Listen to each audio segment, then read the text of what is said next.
Again, Douglas and I are going to be speaking to you about the National Mining Innovation Commercialization Accelerator Network that we actually launched in November of 2021. And December and January is really sort of our first time to get the word out to the rest of the country. I want to maybe just take a moment to thank the federal government, Innovation, Science and Economic Development Canada, for obviously allowing us to have the MICA network and for supporting the MICA network. What I'd like to do now is hand over the presentation to Douglas Morrison, who's going to give you an overview of the Center for Excellence in Mining Innovation and give you a bit of an idea as to how we got to where we are now. Douglas, please go ahead. Very good. Thank you very much, Charles. So just a few words about myself. Almost 40 years now in the mining industry in Canada. Started off the first 15 years in Sudbury, Ontario, working for the two mining companies locally that were then Inco Limited and Xstrata. And those were the two companies that actually established the Centre for Excellence in Mining Innovation much later in 2007 and established as a not-for-profit in Sudbury, Ontario. Basically, the vision was to help mines solve their challenges, making the future happen as fast as possible. And now we've moved on to trying to accelerate the commercialization of innovation with the SMEs in the mining industry.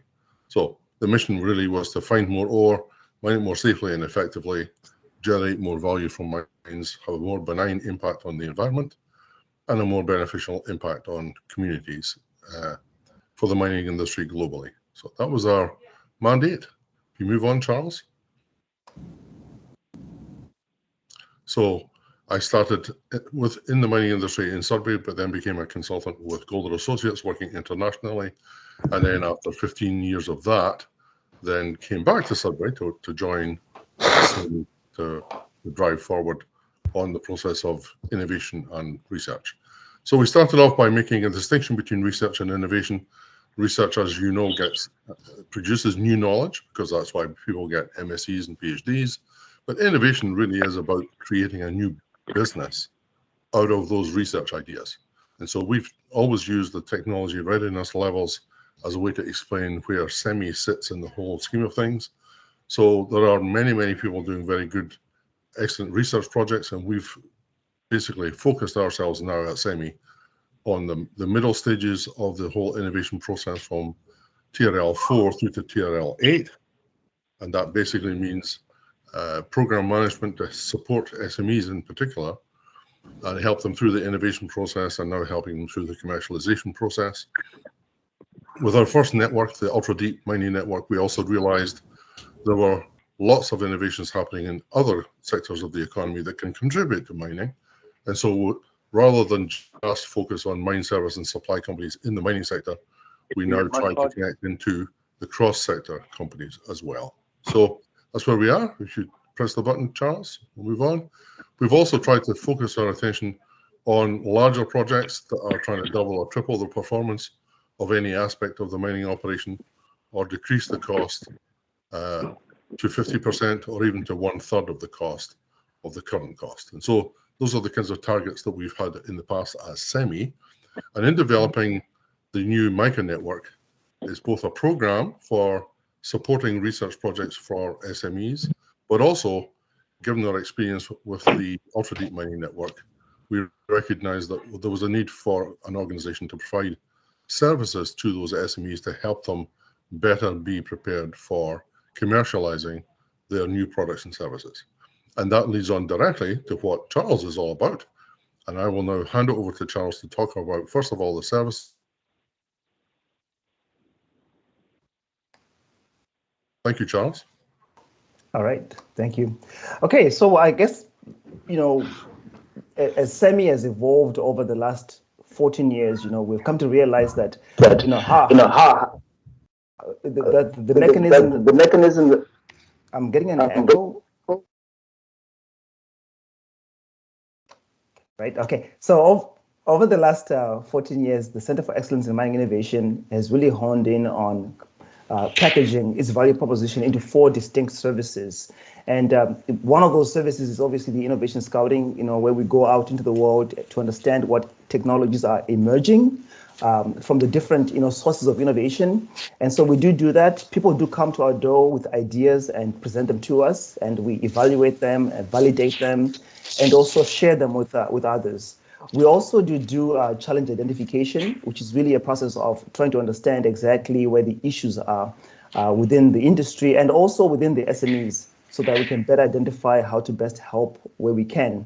And then the third thing that we do is that whole challenge solution matching, which is really sort of the dating of, the dating service of solutions and challenges, and making sure that there's a fit between those two things. The commercialization business services themselves are an umbrella of different services that are also always custom fit, depending on where the innovators' issues are. We can identify different ways to help them to bridge those identified gaps. And CEMI doesn't work in isolation of the rest of the innovation ecosystem. We do work with different organizations that have different strengths than what we have. And so we do hand off a lot of work to other organizations that have the capacities to bridge those identified gaps. So now I'm going to talk to you about the Mining Innovation Commercialization Accelerator Network. We have 6 main partners from across the country, all the way from the West Coast to the East Coast. So there is a MICA person and a MICA entity, a MICA organization that is being established in each of these different regions across the country. And and the reason why we've got these different organizations across the country is they also represent the different kinds of mining that's happening across the country. You'll observe that, for example, when you go all the way to the East Coast, the West Coast, you see that there's some open pit mining happening with tech and companies like that out in British Columbia. And then, when you move towards the east, you can see that Innotech Alberta, there's the oil sands happening there with Saskatchewan Polytechnic. In Saskatchewan, we do have soft rock mining. There's for example, the BHP Jensen project just launched, where it's a soft rock mining, and uranium mining is happening in Saskatchewan. And then when you move across Manitoba into Ontario and Quebec, CEMI is obviously, here, and we have our ears to the ground on what's happening in the Northern Ontario. Mars Innovation is another partner, which is kind of in the GTA, Central Ontario region.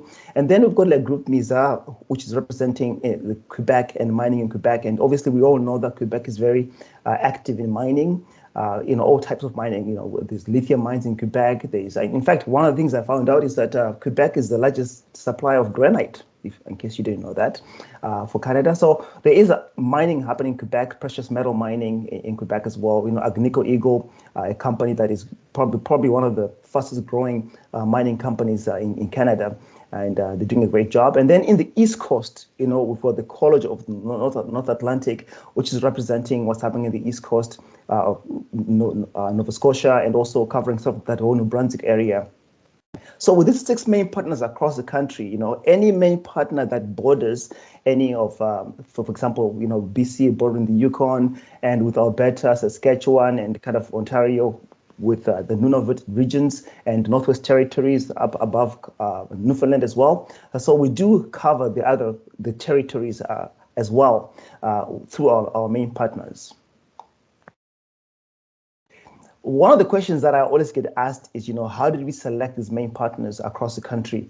And, the answer to that is that, we needed to build a national network, right? And the national network needed to be able to identify what innovations were coming out of the different regions across the country. So we had to identify organizations that were positioned in a way that would allow us to tap into the innovation ecosystem that is beyond just mining.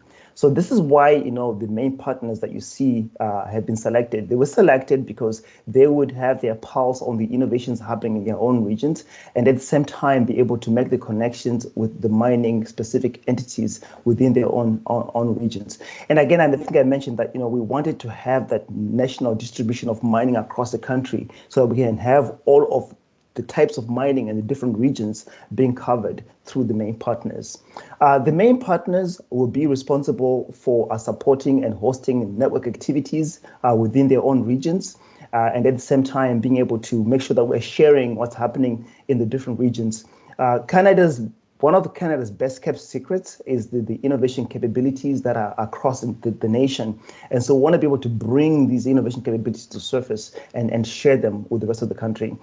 Main partners will also be expected to conduct a regional ecosystem mapping of their innovation ecosystems so that we can better tap into the innovation potential and capabilities that are happening at the regional level. Each of the 6 main partners that I mentioned has a position on the board. So the CEMI's new board, the augmented CEMI board, does have representation from each of those main partners. And another thing that we expect from the main partners is that they will be very critical in helping us to identify MICA subscribers. So MICA does have a membership model, which I'll talk about a little bit later on, but the main partners will be expected to identify new subscribers into MICA. And then also the main partners will be instrumental in helping MICA achieve its KPIs, because we do have a report card with the government.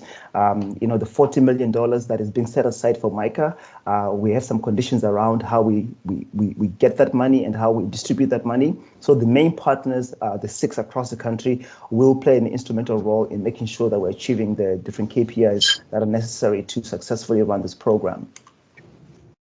MICA's vision is to connect regional mining clusters to cross-sector innovation centers across the country in order to create a national network to commercialize innovations into the mining industry and to use the Canadian advantage, that Canadian brand, that made in Canada brand of SME-based innovations to create a national mining technology ecosystem. And in terms of our vision for MICA, we have sort of these 5 criteria that we want to advance. Number 1 is to build a national ecosystem, as a network of regional collaborative network, and also to accelerate the number of and scale of Canadian SMEs that are engaged in mining. So we do want to see the creation of those SMEs in Canada that become those bigger companies. We have seen a lot of our really sort of strong SMEs being bought by foreign companies, but so our part of our response to that is, how can we build more scaled up SMEs in Canada? Another component of our vision is to create regional networks that can rapidly increase domestic and export sales. I think we all know that mining is a global business. So, so obviously, the Canadian mining ecosystem alone, it doesn't have enough of it's not enough, sufficient enough of a client base for all the made in Canada products and services. So we do want to encourage that export sale to grow as well. Then the other piece of our vision is obviously to commercialize new late-stage, high-impact mining technologies. So we really are interested in understanding where those emerging technologies that can be brought into the mining industry so they can obviously be commercialized into the mining industry and make mining better. Then the last piece of our vision, our mission is to attract investment in scaling up to participate in global supply chains. And this is why part of the reason why we have a great relationship with Mars Innovation as one of our main partners, because we want to be able to create Canadian SMEs that can then, be attractive enough for the scale-up follow-on investment that we can hopefully get through our engagement with organizations like Mars Innovation and others out there also that can present that follow-on funding. In terms of when you think about the MICA network activities, there will be regional activities, national activities, and also international activities for MICA, but maybe so much less on the international side because it is a national network. But certainly the MICA network activities are going to encourage cross-sector engagement. We're very interested in cross-pollinating mining technologies with innovations coming from other sectors of the economy, things like fintech, aerospace, space resources, agriculture, forestry. We really want to sort of encourage that cross-sector engagement, because one of the things we've observed is that what is truly going to disrupt mining is the infusion of innovations from other sectors of the economy into mining. Part of the MICA network activities will be technology specific, and I will talk in the next couple of slides about the technology focus areas of MICA. So we do want the MICA activities to address the different technology focus areas of MICA, and there are 4 technology focus areas. So the MICA events will be spread across those 4 areas. We will have working groups, and hopefully we can leverage some of the GMG working groups in really trying to, again, bring that network to grow the network of the SMEs, to grow the networks of technology providers across the country. We will have technology showcases that will happen at various events. We will participate in trade shows and conferences.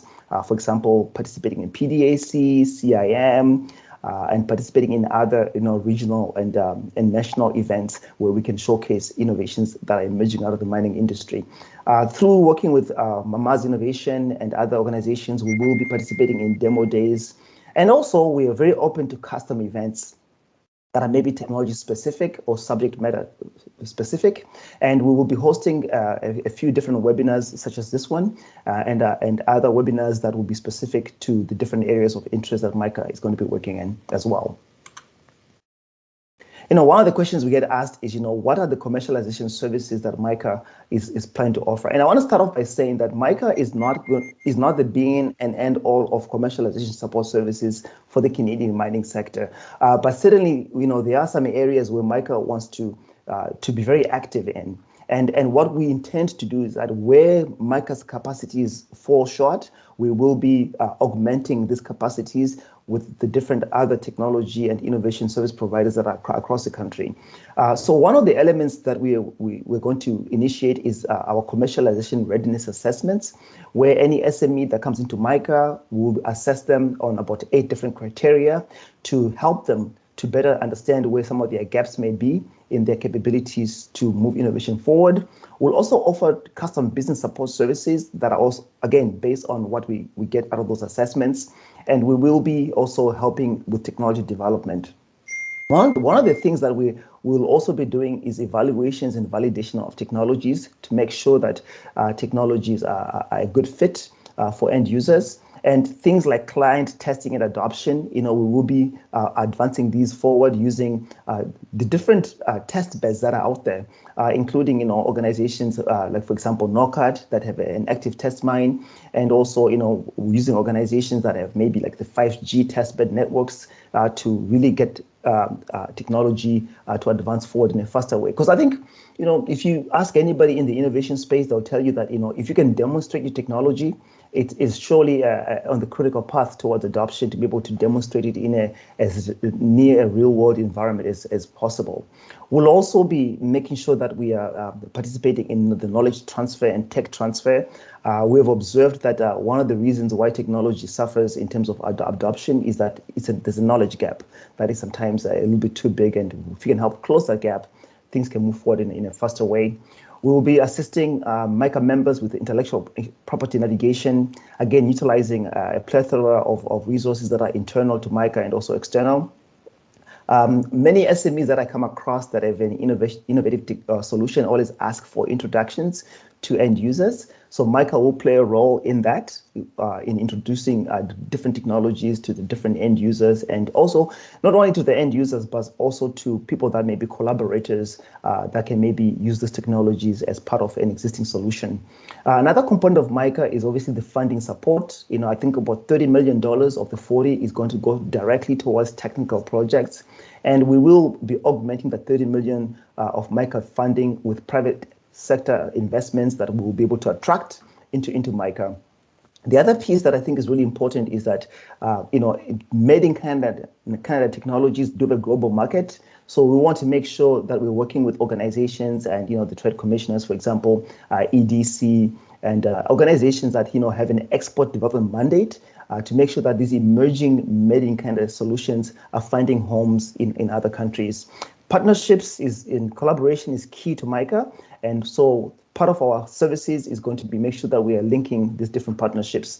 I was talking to a university recently, and we're talking about how some of those emerging solutions out of the universities may be looking for partnerships, maybe looking for SME partnerships. So MICA is going to be able to help with that as well. And then the other piece is case studies. Again, we know that industry wants proof that things work.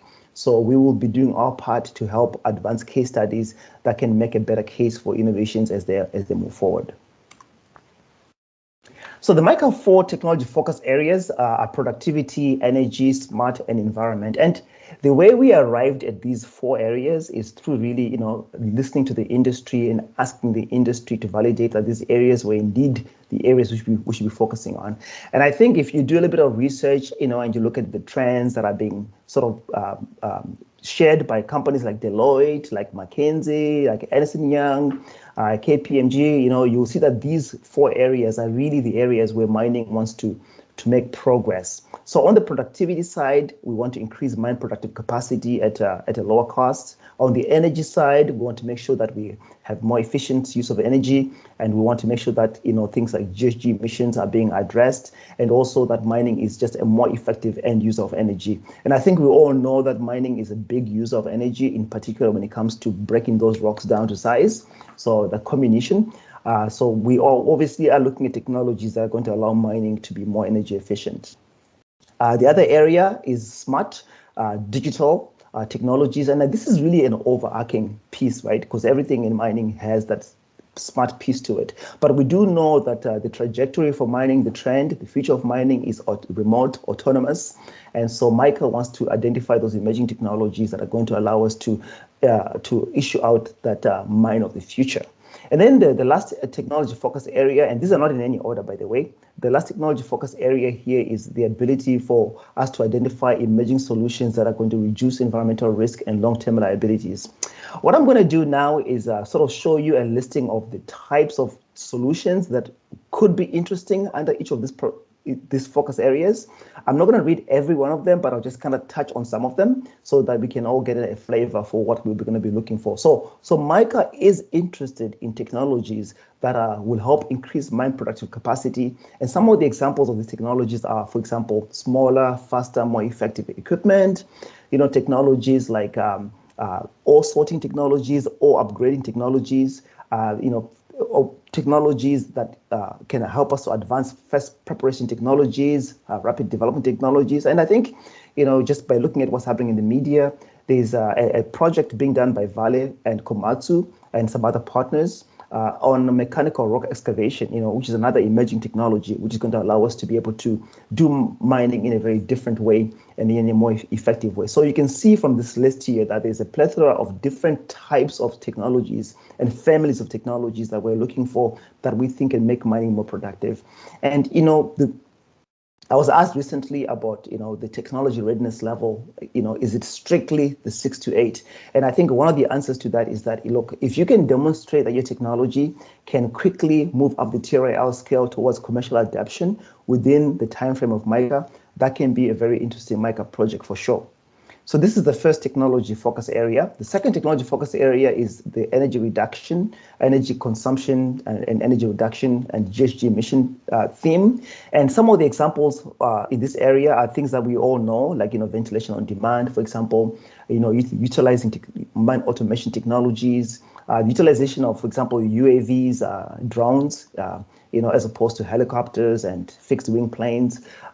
Things like, what do we do when it comes to second use of batteries, second afterlife of batteries? How do we repurpose? How do we recycle batteries? And also, I think another emerging option here, which is really being sort of spearheaded by organizations like Miracle, is the small modular nuclear reactors, and also how that attaches to kind of microgrid type technologies. So under this focus area, there's a series of different kinds of technologies that we're interested in knowing about, so that we can help usher in that mine of the future in a good way. The third technology focus area here, and I did say they're not in any order, is the whole environmental risk and long-term liability reduction piece. And it's not just reducing the financial liabilities that come with the environment. It's also making sure that that the mines of the future can open, because the ESG piece requires that mines get really super smart about how they are managing their environmental risk and long-term liabilities. So some of the examples in this area are, things like water quality conservation and conservation and treatment, things like genomics and how that can be utilized to advance things like biotechnologies are also important. How we handle what we call waste today in mining. And again, some people will argue with you that there's nothing like waste in mining. It's just a byproduct of one process that can have other uses. So we want to understand what emerging technologies out there can help us to reduce the environmental footprint of mining. How do we better manage tailings? And also, there's a lot of work being done by organizations like Calumet Mining on the mining value from waste. And also, again, that whole ESG movement, really requires that we have emerging technologies that can help us to understand better how to manage the environmental side of things. The fourth technology focus area is that whole smart piece, the whole smart digital piece. And I think under this area here, I think automation, autonomy, autonomous are some of those keywords. Things like predictive maintenance are becoming key and front center. The utilization of even high performance computing in mining is becoming something that is very new. And I think organizations like SOCIP are very interested in understanding how mining can take advantage of high performance computing. Things like AI, artificial intelligence, or machine learning, anything to do with how we can get more insights from data is something that we're very interested in. Things like robotics, 3D printing applications are all going to be very important in how mining of the future gets ushered in. And I think, when you look at just decision making in the mining industry, right, one of the ways that we can make better decisions faster is by being better connected. So there's a lot of work being done, and there's been some conferences and events under the subject of mining 4.0. And I think organizations like Symbiotic Way have been really sort of, front and center in talking about, how can we better connect, the different assets in mining so that we can make better decisions and have that mining of the future happen in a faster way. Moving on to who exactly should be paying attention to MICA, right? And who should care that MICA even exists. So these are the different groups of organizations that I think matter when it comes to how we have looked at the mining ecosystem. So obviously the mine operators, and I think we all know who mine operators are. Just as some examples, obviously, you got your BHPs, your Teck, your Rio Tintos, Agnico Eagle, Vale, Glencore, and I think the list goes on, right? So, and also some juniors like Canada Nickel, companies like Frontier Lithium, for example. There's a lot of sort of these mine operators that are going to be part of MICA. And the mine operators are paying attention to MICA. They want to participate in MICA, and they will, obviously, because a lot of the technology projects that come into MICA will have mine operators involved. The SMEs are probably one of the core groups that MICA is looking at in terms of who will be bringing projects into MICA. And the SMEs, they vary across the country and they address different areas of mining. And I think, we are looking forward to seeing SMEs under the 4 technology focus areas coming in with ideas that we can hopefully participate in. Academic institutions, it's a big source of innovation is the academic institutions across the country. This includes the colleges, the applied research who have capabilities to support innovation. This is why when you look at the main partners of MICA, Sask Poly is one of our main partners, and also the College of North Atlantic is another one. And so there is a lot of assets that the colleges and universities have that can help move technology forward. And then there's research, they are obviously, the public research entities, the government entities like NRC, for example, that are going to be able to play a role and leverage MICA. And then there's business, and then the investment community will play a critical role. The business community is paying a lot more attention to mining now, because I think the world is catching up on understanding that a low carbon economy is impossible without addressing mining. So the investment community is sort of realizing that there's investable opportunities in mining for them. And then industry groups can also participate in MICA, especially industry groups that have SME focuses or mining company focuses. We really encourage these organizations to participate.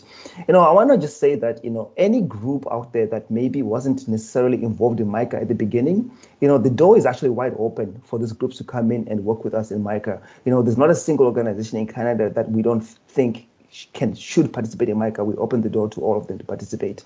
And just some bigger groups to mention, associations, for example, the CIM, PDAC, these organizations will play a critical role within the ecosystem. And then the government, of course, is the big supporter of MICA, and we encourage not only the federal government to participate in MICA, but also the provincial governments and also the local governments, the municipal governments participate in MICA because they all have an interest in advancing economic development in their own backyard.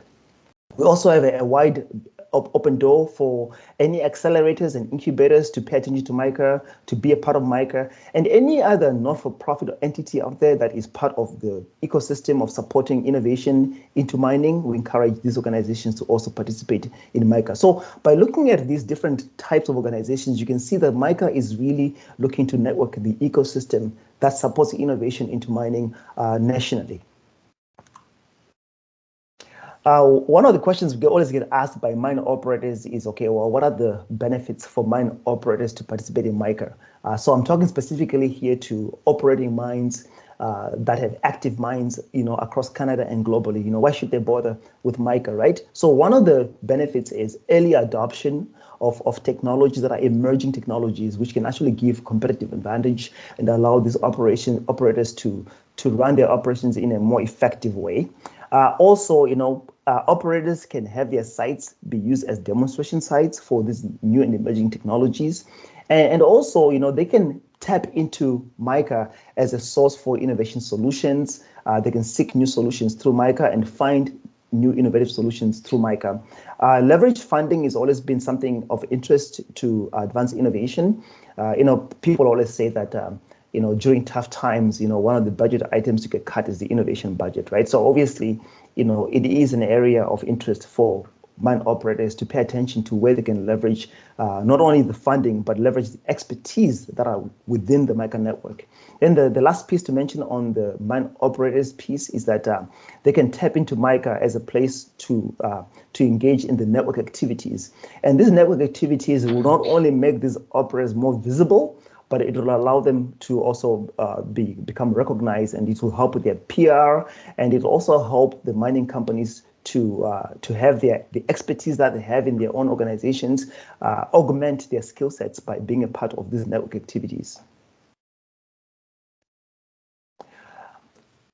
So on one hand, you've got sort of the buyers of the innovations, right? Kind of the mine operators, right? But then there's everyone else, the innovation support organizations. And if you remember the list I showed you of the different ecosystem players, you can kind of lump them all as innovation support organizations. And so the benefit for them is, again, accessing leverage funding, not only leveraging the public sector dollars, but also leveraging the private sector dollars that will be brought into the MICA network. And another great reason for innovation organizations to participate in MICA is market opportunities. MICA will be able to give them a platform where they can raise awareness of the emerging solutions, and this can help them open up those new market opportunities. And there's also this big benefit of being able to access complementary technologies within MICA and within the MICA membership that you can plug in to augment your value proposition. We at CEMI say, that the standalone point solutions are very difficult to be adopted by any end user. So there's a way you can, find other people to connect your technology with. You may be able to then offer a better value proposition. MICA also offers an opportunity for capacity building services and also a place for commercial capabilities to be augmented by being a part of the network. And I think I did mention earlier on also that investment is another big piece of MICA. And again, collaboration, cross-sector, cross-pollination is something that will help move things forward for anyone who's interested in advancing innovation or their capabilities within innovation. So we do have a membership, and I've been asked the question, why do you have a membership? I guess the first and most important reason is that we want to have active participants in MICA, right? And I think I've given the example in the past that, anyone can get a gym membership, right? Anybody can get a gym membership. The question really is, are you going to go to the gym? Are you going to work out every day, right? With MICA, the membership is active. So when you become a MICA member, we are going to be on your back, right? We're going to make sure that we are delivering the value that you have bought into by becoming a part of MICA. But really, on a high level, we want to create a national network of active participants and not passive participants. So that's one big piece. We also do offer MICA as an organized and managed platform. So it is funded to be an organized and managed platform. And also it offers us an opportunity for you to participate in a cooperative, collaborative environment. And we have seen from some of our past programming that magic actually happens when you bring entities into a collaborative environment, right? There's this thing that happens called the network effect, where when you bring like-minded or even not like-minded people together, opportunities pop up when people start to sort of interact. So let's talk about the membership piece and what that looks like. So the membership for MICA is sort of segmented into, I'll say, 4 different areas, right? There is a membership level for students, professionals, individuals, kind of that entry level. And the reason why we have this is we didn't want to create a barrier to entry to anybody to participate in MICA. So that one is obviously $125 per year.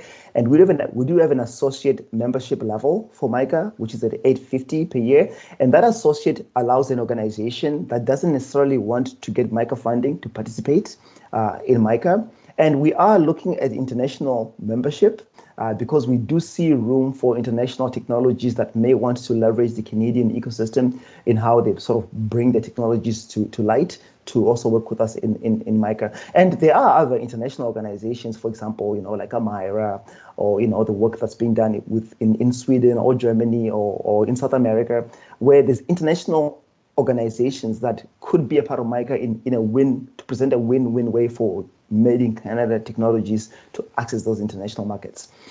Now, the levels of MICA funding that can access funding are the SME levels and also the junior mine operator 1 and mine operator 2 levels. The one thing I want to say about these levels of funding is that each of these levels also comes with a 50% sort of MICA rebate for sponsorship. So to give you an example of what I mean by this is the SME level 1 is at $1,500 per year, right?